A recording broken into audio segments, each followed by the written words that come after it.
Good evening. This is Constance from Mrs. T Weddings. I am doing a lockdown live tonight, and I'm going to be joined by the lovely Ellie Sanderson, who owns some bridal boutiques around Oxfordshire and the local area, and she is going to be joining us now. I'm just going to invite her on. Here comes Ellie.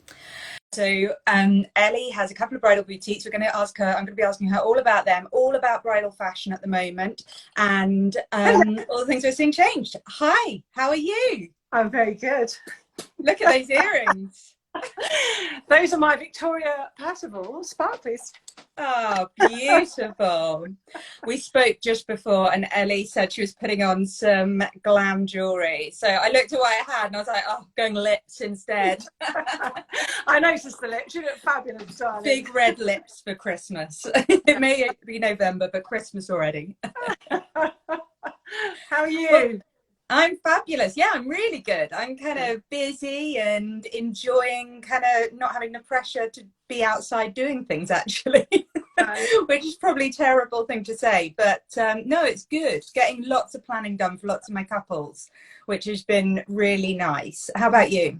Yeah, really good. Really good. Still busy because we're still girls come in and say hi. Can we book appointments? And obviously we're flipping them over to the website because it's 17 days till we reopen. Not long. I know. And then we're only open till the 19th of December because we close for Christmas. You know, so we're busy getting organised for that. That little period is mad. We've done all the Christmas windows. The decorations are up. The shops look amazing. Oh, I bet. Oh, good to go. Oh, how exciting. Oh, I'm so pleased. I know. And tell me, so you are shut at the moment, which is a bit rubbish, but people can still make appointments, and most importantly, they can still get hold of you, can't they, to talk to you about what they're thinking? Yeah, I mean, we're all working remotely. Not all my team are working. Some are off at the moment, having a bit of rest because, you know, don't forget when we opened after lockdown on the 15th of June, we had been insane until we closed at the beginning of the month. So it's actually been quite nice to stop, gather our thoughts, get everything planned and ready for next year. So it's been really, really busy. But we've got my production manager is still working 7 days a week. And available because we've still got brides that are planning to get married in January, February, March. In fact, my production manager is getting married in February. So brilliant. We are flat out organising all of that. And of course, we've got a brilliant online booking service, so you can still get hold of us on there. We haven't gone away. We've just disappeared for a few weeks. Yeah, you're just having a life of luxury for a few weeks. But you know what? It's so the right thing to do. There's a lot of business owners complaining and moaning, but I'm quite pragmatic about these things. You know, I don't want to be seeing girls and you know compromising my health and safety, equally compromising their health and safety. You know, we have to do what we have to do. And so you know, Scotland's still open. And they're not busy. So I'm quite happy to have 4 weeks just to get the country back balanced and then all systems go in 17 days. Exactly, like have the most insane December ever. So for anyone that doesn't know you or doesn't know your story or anything, let's start at the very beginning and tell me how you ended up with, you know, starting a bridal boutique. How did it all begin for you? Okay, I'm just going to adjust my camera because I look like I'm peeping into the camera. Let me drop it down. Hello. I look like I'm one of those. That's better. There we go. Hi. I started Ellie Sanderson 13 years ago. Wow. Which has been a bit of a whirlwind. Prior to that, I was in corporate retailing. I worked for loads of big blue chips like Marks and Spencer's, TK Maxx, Sainsbury's. And I am one of those girls that has always been in love with wedding dress fashion. I studied, you know, fashion. I drew wedding dresses age 4. I've had a couple of husbands. So you know, I love a wedding. You love to try out a dress. I love it. Yeah, God loves a try out. So, you know, when I left corporate retailing, I wanted to work in an industry that I wanted to work in. Yeah. But the big thing for me was I wanted to move into an industry that felt fairly safe in terms of what was happening with the internet. And I believe 100% to this day that you can't buy a wedding dress online. You don't get that feeling. And so that's what took me down the route of Ellie Sanderson. Yeah. And that was 13 years ago. Where was the first shop? Was that Little Clarendon Street? No, actually, Oxford was my target destination, Right. but you couldn't get a shop for love nor money back then. That's when you couldn't, right? Like back then, retail I know. in Oxford was crazy. Take my pick now, huh? Yeah.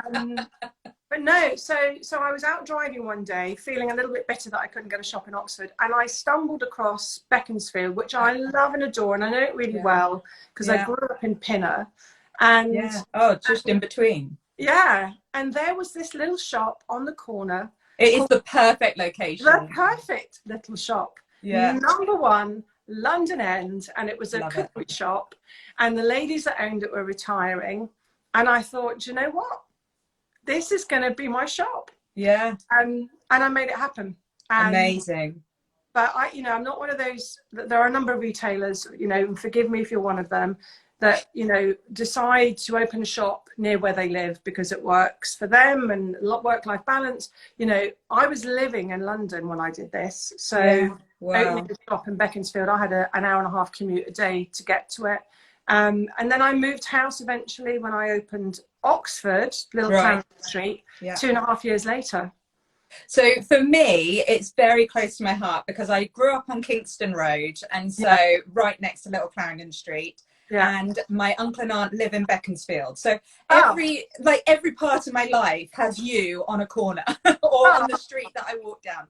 So I've kind of always known you as being the go-to person for bridal. And it's so lovely to see you've now got the shop in Woodstock, haven't you? Yeah, we moved.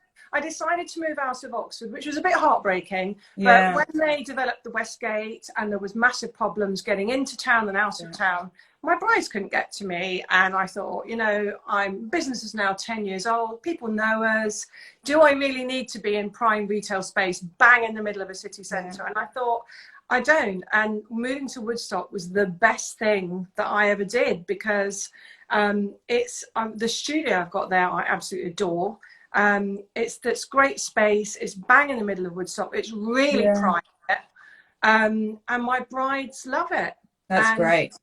And so we've been there 1.5 years now. And I met my new man there, of course. Oh, really?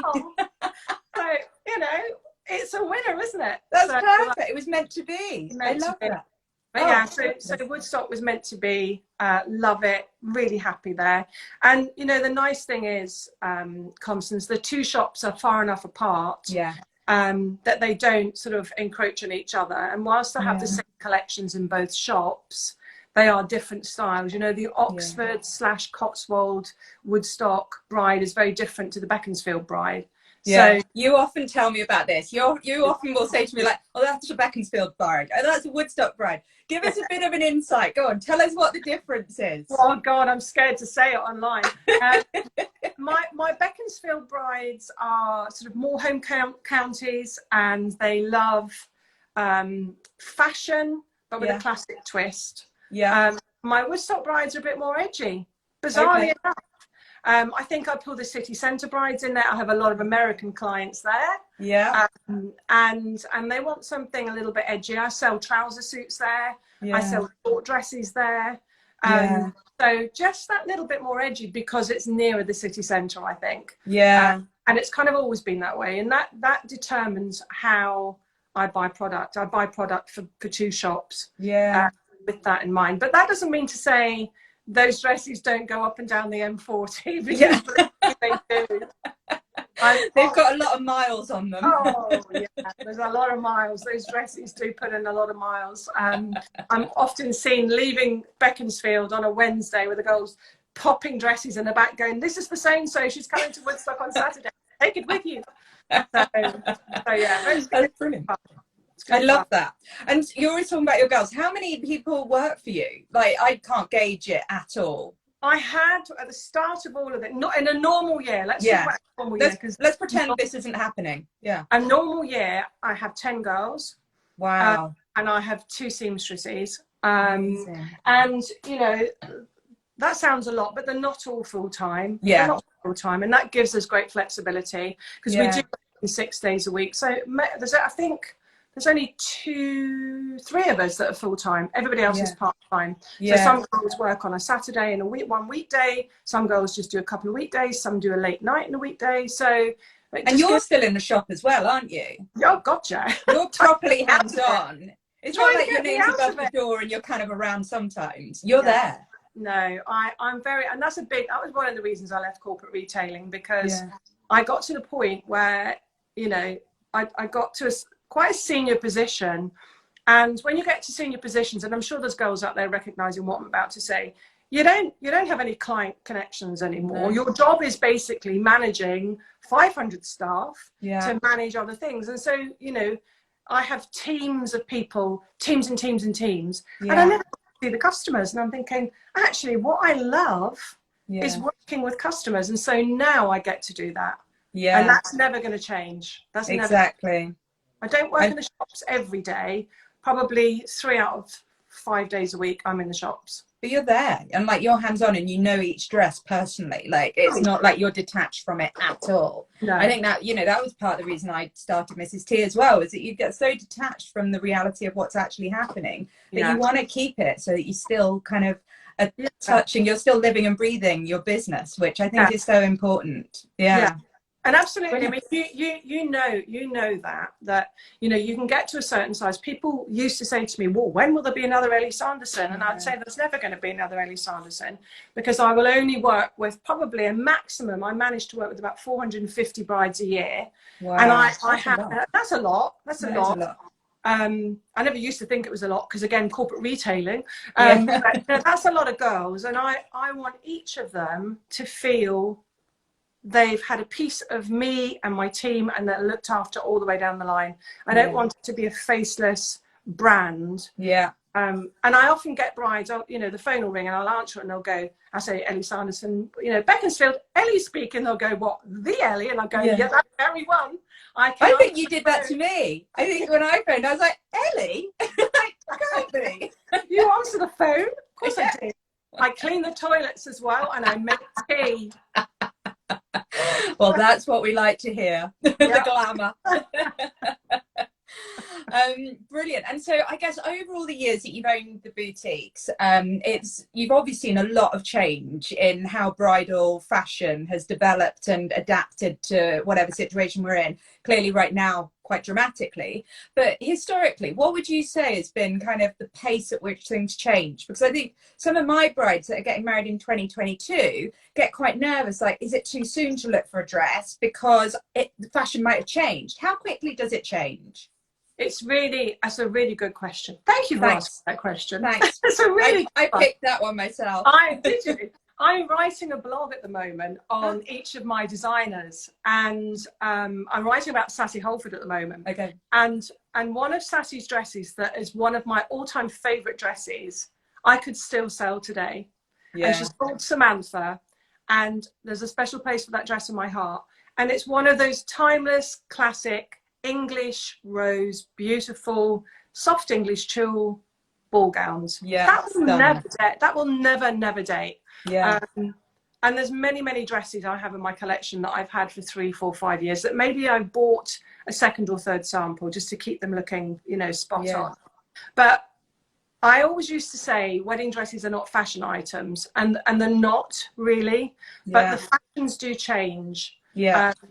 The classic styles remain, but there will always become an influence, and the influence tends to be celebrity brides or royal brides. Yeah. You know, Kate Middleton. Thank you, Kate.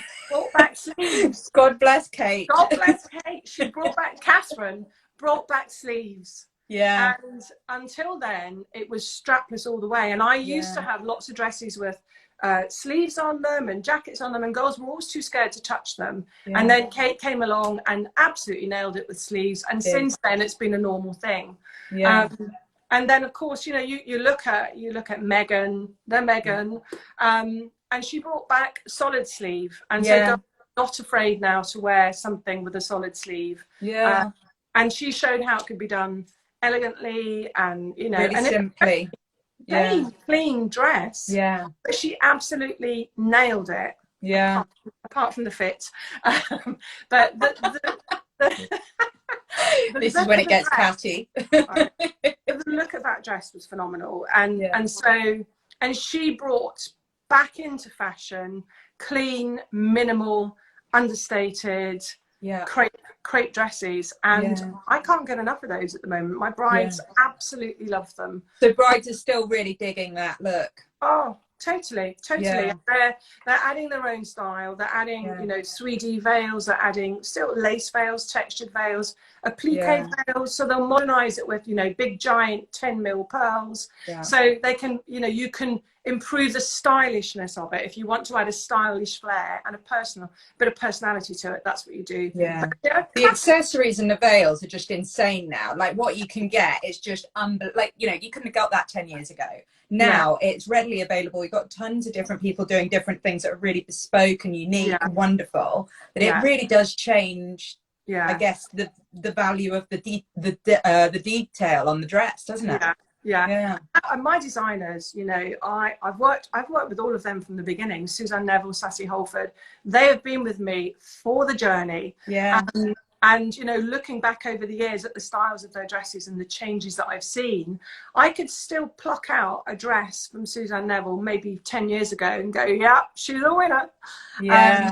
But the necklines change. You know, I think the last 3 years we've become a lot more daring with necklines. You know, a lot more plungy. You know, a bit more risque. You know, high-low hems. A lot of sheer fabrics. You know, Suzanne Neville is phenomenal in finding fabrics and actually having fabrics made for her. A lot of her fabrics are copyrighted and made only for her.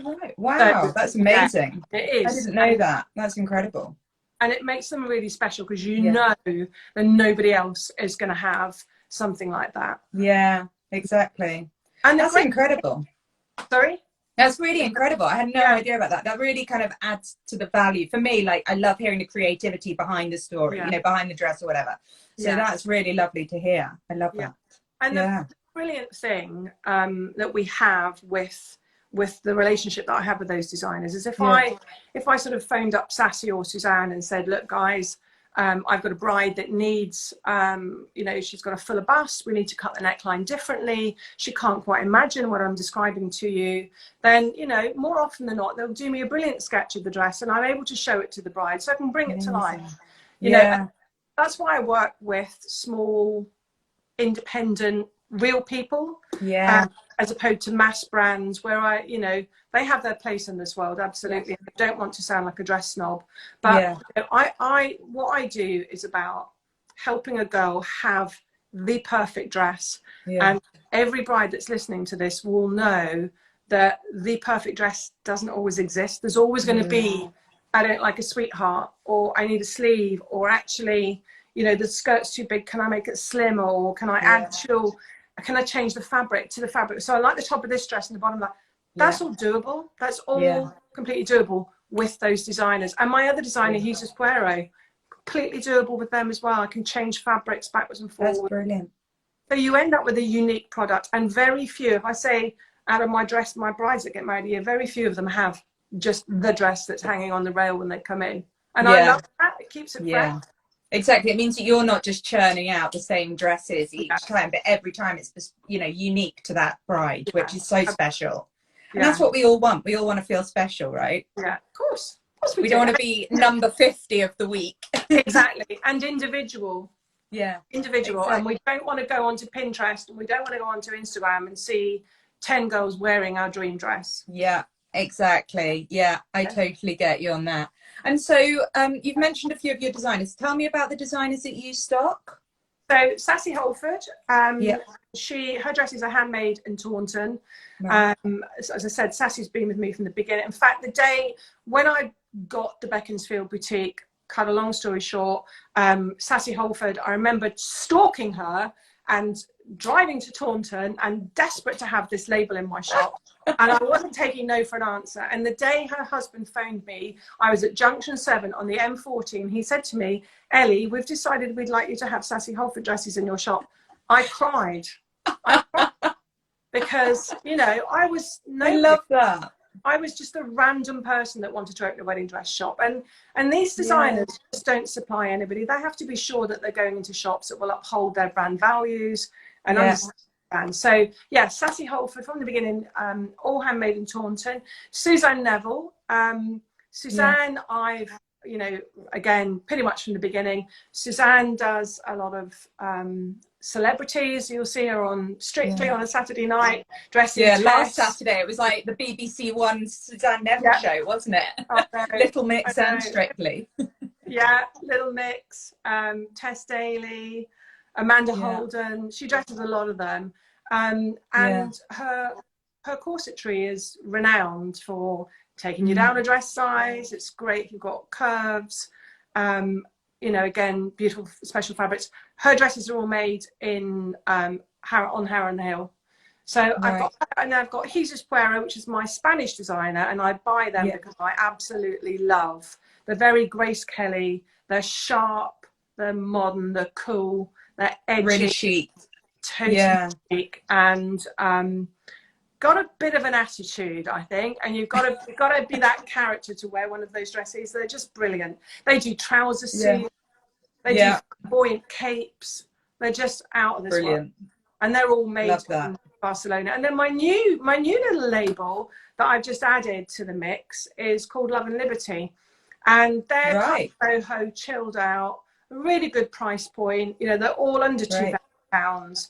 They're for girls that are, you know, not wanting to spend an absolute fortune on a dress, but want something that's lace or clean crepe, very modern, quite contemporary, and really cool. Yeah, we just added her. Brilliant. Yay! Are they English? That brand? English designer, but they're made in Hong Kong. Okay, right, brilliant. Yeah. Oh, I love that. So you've got loads of different styles for all your different types of brides, and I have sent you every different type of bride I think there is. I'm going to have a little. They're so varied who I send you. You do. It's brilliant. You know, it's great that we have this relationship, because a lot of girls that you send to me, I know they're coming because you tell me, and then obviously you give me all the background to their wedding, and I understand, you know, the look, the mood, the feel, and so when they come in, I'm already on, you know, the second page of planning their wedding dress. And I'm getting dresses in for them to try on, because I know what's going to work for them. And I obviously, before I meet any of them, I have a face-to-face with them. We talk about the website, we flick over styles. And so, I've had lots of your lovely girls to deal with, and I've got a few booked in as well. So, you know, I really enjoy that. I really enjoy that relationship, because it helps. It really helps. It makes my job easier, if I'm honest. So cheers to those girls. Cheers. I'm afraid I'm on water, a bit dull, but cheers to them. Didn't get the wine open fast enough. Slimming World 10 points sin. I'm sharing it with you. I feel honoured. In fact, I'm about, as of tomorrow, I think I'm going to be emailing you to book another one of my girls in. But let's talk about planning. I mean, planning a wedding during a pandemic is pretty odd, but planning a wedding dress purchase during a pandemic is even more strange. Because it's so touchy-feely, it's so hands-on, it's all about touching the dresses, it's about getting put into a dress. It's so much, you know, not what we're doing at the moment, but you're still doing it. So tell kind of somebody who's about to start going to their appointments, you know, they're going to come and see you in a few weeks. Talk to us about what the process is. What do you have to do now to kind of be safe? I mean, we've, you know, since we came out of lockdown, since we went back into lockdown, and we're about to again, have been very clear with protocols that have to be in place. You know, we are in close proximity, not at all points, but when we start putting a dress on. So, you know, book an appointment as normal. You know, we're seeing less brides because we book time in between appointments. Brilliant. So that we can clean the studio, clean all touch points, sanitize the toilets. You know, all the boring mechanical stuff that we have to do, but it's important to do, but it is boring, but we allow half an hour to do it. Then I take the staff outside and hose them down. In your hazmat suit. Yeah. Actually, I'm a cleaning freak, so I'm in meltdown. Oh, really? Yes, I've got to tell you. I clean my hands after talking to someone these days. So, great. I hope you wash your hands after speaking to me. Oh God, I'm already doing it. I'm on it. all over that. So my brides will come to their appointment. You know, at the moment we're allowing 2 guests. We've got a brilliant little system set up where they can do like we're doing today. Yeah. They can put their phone on a stand, talk to whoever's not with them. But more and more brides are happy just to pick 2 people. It's taken all the pressure off them because there was this massive pressure of bringing in everybody you knew. And actually, way too many voices. Way too many opinions, confusing the brides. 5 appointments needed before she could make an appointment, you know, a decision on her own. So they come in, 2 guests. Yeah. We show everybody where to sit. They obviously sanitize their hands when they come in. We just run through what happens. We say, look, you know, if you're a guest, we ask you not to move around, touch things. We'll bring everything to you, teas, coffees, whatever. And then we go through with the bride. We talk about the feeling of her wedding. You know, once we've done all the sort of boring protocol stuff, we go into the fun. It's still a fun appointment. And we try to get all that stuff out of the way. We are all wearing masks because we have to and we want to. When we get under 2 meters, when we put a bride in a dress, then, you know, we put her in a dress, we sanitize our hands. When the bride comes back out to see her guests, we ask her to sanitize her hands so that if she's touching the dresses, her hands are sanitized. And that's how the whole appointment runs. In an average appointment, a bride will probably sanitize her hands about 18 times. So, you know, we can't do any more than that. No. But it's really, I mean, I've seen a video of you having an appointment with, you don't know, I've seen this video actually, with one of my brides, and you're filming her in the dress, and the amount of fun you're all having is so lovely. You're all giggling away. Oh, and you've got to know the big thing is it's still got to be fun. Yeah, it is. Exactly. It is fun. And we went quite a few brides are worried about that it's become a little bit too serious, but it isn't, is it? It's still a really great day out. No, it's not. We've you know, buying your wedding dress is probably one of the most emotional and frightening things you ever do. Yeah. And we you know, get on the bus with you. We understand what you're feeling. If you're worried about anything beforehand, we ask you to talk to us about what you're scared of. Some girls are scared. They're not going to look good in anything. They're not going to feel good in anything. Nothing's going to fit them. They're going to be too skinny, too big, too tall, too small, big boobs, big bums, you know, all those things. We are all girls. We talk about it all. It's all open. And all of it can be done in the fitting room when the guests don't have to hear what goes on. And we have all those private conversations about, you know, the bits you want to hide and the bits you want to show off. And then it's our job with 13 years experience to put you in a dress that makes you look phenomenal. And then once you get your confidence, we can see the lights go on. And once you've got your confidence, you start going, right, I want to try that on. And wow, I love this. Exactly. And it completely rolls on. And it's fantastic to be part of that. All the girls that work with me, Constance, have been with me a really long time. Some of them, that's brilliant. 2 of them have been with me from the beginning. So they know it inside out. Yeah. That's a real sign of, you know, the kind of business you run, which, you know, is the kind of thing people want to hear. It's good. Yeah. It's what you want. I like that. They only get out if they have a baby. They only get to leave if they have a baby. You've got to be on mat leave or you're not leaving. Okay, it's more like that. But we do try and have fun, and that's good. It is a serious business, and they have to wear their face masks, don't they? Yeah, they have. But with that, So with that, I was talking to one of my brides today about when she goes for her fitting, and I said, whatever you do, don't take a really busy face mask, because there's so many gorgeous designs of face masks out there. Go for something really simple so it doesn't detract from what's going on the dress. Would you agree with that? Yeah, that's a good idea. But you know, we're realistic about this. You know, if you find a dress, when we go through the whole appointment, you know, 2 hours, we try on lots of styles. Yeah. And no doubt along the way, we'll pick up 1 or 2 favorites. Yeah. Always. We get to the end, we put the 1 or 2 favorites back on. We all stand back and give you at least 4 meters of space. Yeah. And ask you, take your mask off. Oh, wow. You know, okay. we're not breaking the law doing that. Yeah. Take the mask off, have a look, see how you feel. If you want photographs, take a photograph. That's amazing. And then pop the mask back on. You know, as long as we're, you know, cleaning our hands, wearing our masks. Yeah, keeping that distance. Yeah. It's safer in a boutique. Crikey, people still go food shopping in a big Sainsbury's supermarket where there's thousands of people gone through it. As a my shop where there's 6 people come in and go on a Saturday. Yeah, exactly. You know, it's a big difference. Yeah. Well, managing the risk and being quite real about it. So but the face mask thing is a good tip. That's a good tip. But keep it simple. Yeah, keep it simple. None of these busy Liberty print fabrics. They look great elsewhere, but not in a wedding dress shop. And we've actually started making masks to match their wedding dresses when they get married. Perfect. I love that. I never thought we'd do it, but my seamstresses have been amazing. You know, we've been doing appliques, initials, God knows what, little hearts. I love joy, you know. Brilliant. I love that. Makes me want to get married again with a face mask. It's become a bit of a cool thing, the selfie with the mask on as well. Yeah, I bet. Yeah. Very good. And so let's go back to fashion, but considerate of what is happening. I think we've all seen a bit of a change in fashion. Yeah. With the micro wedding, the intimate wedding, you know, and you're part of Sweet 15, we should tell everyone as well. Yeah. You're able to get some of your example dresses, aren't they? They're available as part of Sweet 15, so they're immediately available as well. Yeah. But thinking about the trends of what people are doing now, what are you seeing? What's happened? There's a number of things we're seeing at the moment. Yeah.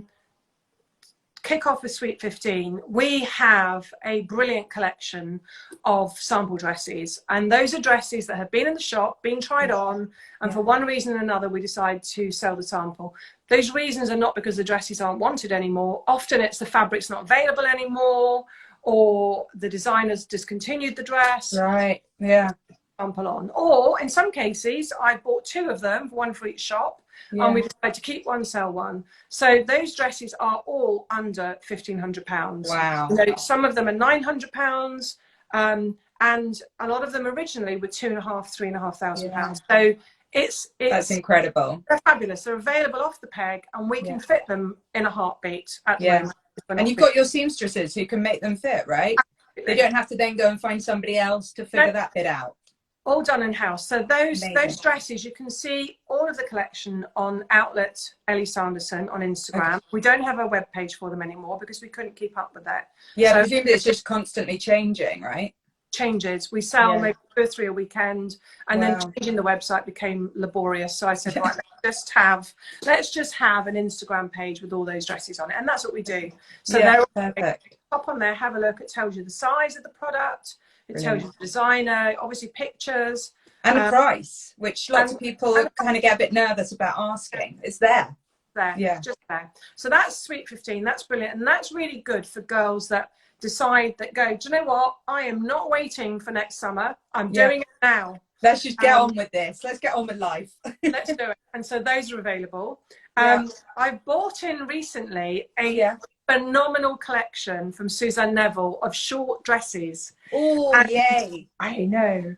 And Aruna Seth, I don't know if you know Aruna Seth. She is the most exquisite shoe designer. If you don't know her, go and look on her Instagram. Okay, I'm writing her down. Write it down. She does beautiful, beautiful shoes. And she got married in a couple of Suzanne Neville wedding dresses. As you do. And wearing her shoes. And because of her shoes, they were short dresses, so you could see the shoes. But we're seeing lots of girls buy those dresses, and some girls are buying them to have their you know, civil ceremony quickly. Yeah. And some girls are buying them as a second dress. Oh, right. Yeah, that makes sense. Yeah, and some girls are buying them when they've already got their big dress, which is planned for 2022. They're having the wedding now. They'll wear the big dress in 2022. I'm going to have a little shorty. Let's get married. You know, Chelsea Registry Office, here we come. Exactly. So, perfect. Yeah, it's phenomenal. And then we've got jumpsuits and trouser suits for girls that want to do something a bit more relaxed. Have, you know, a wedding of 15. Some are even doing weddings of 10. Yeah. And they're just wearing, you know, beautiful, elegant Hesus Puero trouser suit, and having their ceremony and then their wedding. And that's a really interesting thing. You'll probably have had this happen. But loads of girls are separating their ceremony and the wedding. So we've got two things going on. One, let's do the ceremony and get married. And two, let's have the party another year when everybody can be there. Yeah, the sequel. Yeah, exactly. The sequel. I think it's really, it's becoming the trend. And I think, you know, one of my best friends, she's getting married, hopefully, if restrictions allow, you know, in a couple of weeks at Chelsea Registry Office. And then, you know, then they're going to figure it out, you know, and they're absolutely fine with that because they want to be married. Like she said, I will be married in 2020, whatever it takes. So, you know, she's going to make it happen. And then after that, it's then about the party, like you say. It's about the wedding, you know, the celebration. But it's a good excuse to have a second dress, that's for sure. Yeah, or wear your dress twice. And, you know, we've got a couple of girls that have done that, and they've worn their dress and they've brought it back. We've cleaned it, we're restoring it, and we're going to jazz it up and add sleeves. Or one where we're taking the back off to make it more evening. So, you know, there's lots of things to do. But there's a really important thing, and I keep saying this. You know, my granny got married during the war, and she got married wearing a pair of curtains that they'd made into a wedding dress. Wow. And lots of grannies will have done that, or great grannies have done that, depending on your age. And so, you know, at least you can get married in a fabulous wedding dress. Yeah, that is so true. And keep the groom. He's not going to go off to war. And so I think we're, you know, it's you're kind of winning. It's kind of, you know, we've just had to reset our brains. You know, weddings are small. I've had girls that have gone from 30 guests to 15 guests. Yeah. Say, you know, I never thought that I would think 30 guest wedding was a big wedding, but I do now.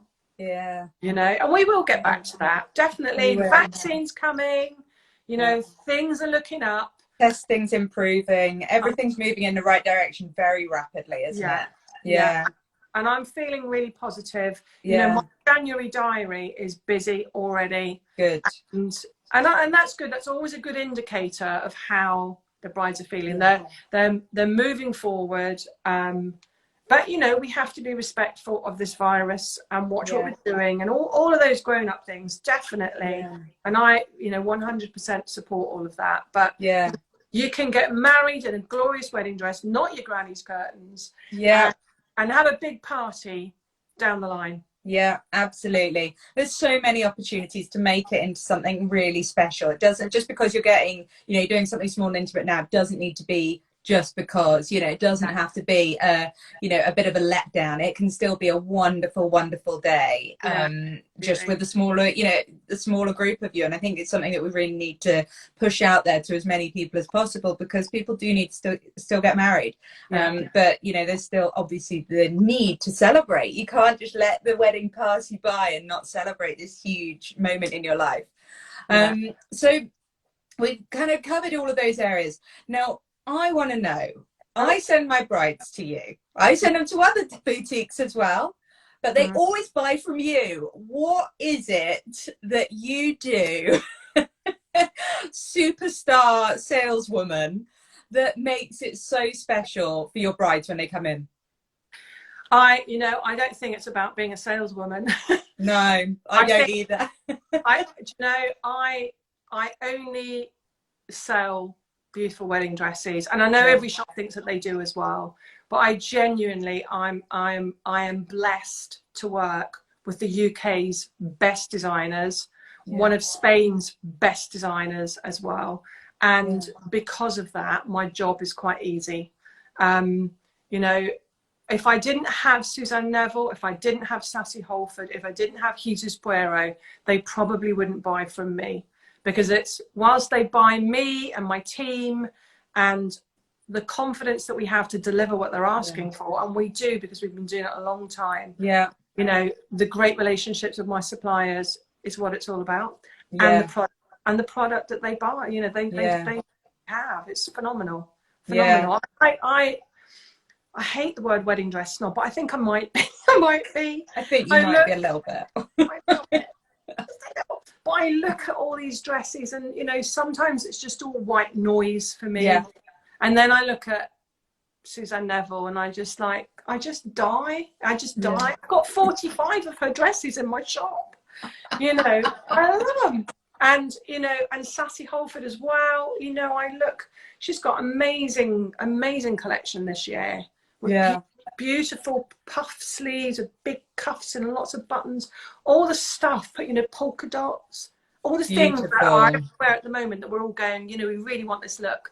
And I've got it. And what you tend to find is that the designers design all this stuff. Yeah. And then, you know, the wedding market kind of fits into two brackets here. We have the designers that design and are intuitive with future styles and fashions.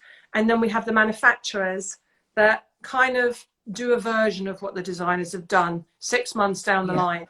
So I kind of feel that what we have is always 6 months ahead of all the manufactured shops that have product. Yeah.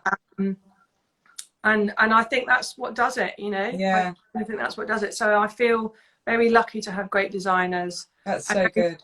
Very lucky to have two beautiful shops in great locations. They are stunning. And staff. Yeah, you've got the winning combination. And when somebody comes to Ellie Sanderson, one of your boutiques, in one of the shops, they can get the dress, they can get the veil, they can get the accessories. They can get everything. They can get the seamstressing. They get the whole shebang, don't they? Yeah, I don't believe, and never have, and probably never will believe, that you should buy a beautiful dress and be given it in a bag 3 months before your wedding to go somewhere else and have it fitted. That is not the dream. That is not the dream. The dream is that you give me your money for your dress and then you leave, and then I take full responsibility for everything. And I've got incredible business processes in place that means nothing gets missed. You know, that's the corporate background. We check in with our brides along the way. We make sure everything's, you know, they're okay. We do veils, we do accessories, we do, you know, we do all of that. We do styling appointments, and we do fittings as well. So my dressmakers do the fittings in the studios. So the girl, you know, the bride will come back to where she bought her dress. She'll be introduced to the dressmaker. We're all on hand and involved. So she's never, it's not faceless. They're not left. I don't think, you know, if I'd spent $3 grand on a wedding dress, I'd be crushed if they gave it to me in a dress bag and said, here you go, pop off to so-and-so in whatever village and she'll fit your dress in her living room. What? That's not the wedding dream. That's not the fairy tale. So do the whole thing right up until the last day before your wedding, and we will put your dress in your bag like a baby, and we will wave you off, and then we go, we're done. We've done our job. Absolutely. I love that. And it's, you know, I think it's so representative of the kind of service that I offer as well, is that, you know, this is about you're investing in the best service you can get, where we are in it together. This isn't about buy my service and then I'll drift off. This is about we're doing this together, and we're going to make sure that when you get to the end of the aisle, you are feeling the best you possibly can. Absolutely. And it's interesting. Turning the tables here, I did a little blog on you today, didn't I? You did. Because so many girls say, you know, I say to girls, so how are you getting on with the wedding planning? And they're stressed and they're hysterical and they're like, and this isn't happening and I can't decide on chair covers and all this. And I'm like, oh my God, you know, and I say, have you thought of a wedding planner? And they go, oh, I'm not sure I can afford one, or why would I have one? And it was really refreshing for me I asked you 5 questions about, you know, why would you choose a wedding planner? Why would you have a wedding planner? It's the done deal in America. If you get married, you have a wedding planner. It's just business as you know, that's just part. It's the same as having flowers. You know, Yeah. it's just part of the wedding experience is having a planner. Yeah, and so it's really interesting. You know, the lovely girls that come to me from you, and they explain, you know, why they've got a wedding planner. Yeah. And as you so eloquently did today on my blog interview about, you know, taking the stress away. About, you know, you're the expert in your field as well. You know, how do you choose a florist? Well, you ask an expert which one to choose. You don't just go and pick one randomly. Exactly. Or pick one a venue tells you to pick, because the venue's being paid to say to pick them. So yeah, so it's really it's an independent voice that's your confidant. You know, you're as a planner, you're there for the couple. You're not there for the venue. You're not there for the bridal boutique. You're not there for anyone else. Nobody, you know. And if anybody's trying to offer the planner money, they should be passing that on to the couple. You know, it's about the couple having the best support and you know, the best experience of getting married. And it's so sad to have that small amount of time that's called engagement spent being in a state called stressed. It's just so bizarre that you would do that. No, it is. I mean, it's interesting, isn't it? It was refreshing for me to remind myself why it's so important. I mean, I have great contacts in the industry, you know, wedding planners, florists, blah blah blah, but it's taken me 13 years to figure those out. So, you know, if you just got engaged, if you've got 6 months to figure it out, you can't afford to make a mistake, because you want to make the right choices. And finding out on your wedding day that the florist that's made your bouquet they didn't get the message or didn't understand what you were saying, is not an option, because you can't. There's no rerun here, is there? Or just because they look great on Instagram, are they actually great in reality? You know, we're very good at actually testing the products with other couples. Or from, you know, things like styled shoots have actually been really fantastic for me over the past few months in figuring out, you know, which suppliers work best with my kinds of couples. Because there's a supplier for everyone, right? But not everyone's going to fit every style. So you just got to find the right little framework for that couple. Absolutely. So go onto my blog, people, and read all about this lady. Find out why you need to book me. And then I'll send you over to Ellie to get your dress sorted. Oh, look, Ellie, thank you so much for your time today. You've been an absolute superstar. And I think you've really put a lot of people's minds at ease around, you know, it's not stressful trying on your dress at the moment. It's actually still really good fun. You're still allowed some people to come in with you. And you've got a really great selection of dresses and trouser suits and things for people to choose. You know, it isn't just about the big traditional huge dress at the moment. It is about being able to adapt to what's going on in the wedding industry. Absolutely. And it's 17 days till we reopen. You can book us online. It's only 38 days till Santa Claus comes as well. Oh my goodness. I've got that on my phone. 38 days till Christmas, but 17 days till we reopen. And if you want to see us before we close for Christmas, which is the 19th of December, get online now. And we have an online bookings facility on there as well. So just click on appointment, go through, you can see all our availability and get yourself booked in. Brilliant. So everyone head over to Ellie's website and she will be able to give you the most wonderful experience. Fabulous. Thank you, Constance. Thank you. Have a great evening. See you soon. And you. See you soon. Bye, darling. Bye.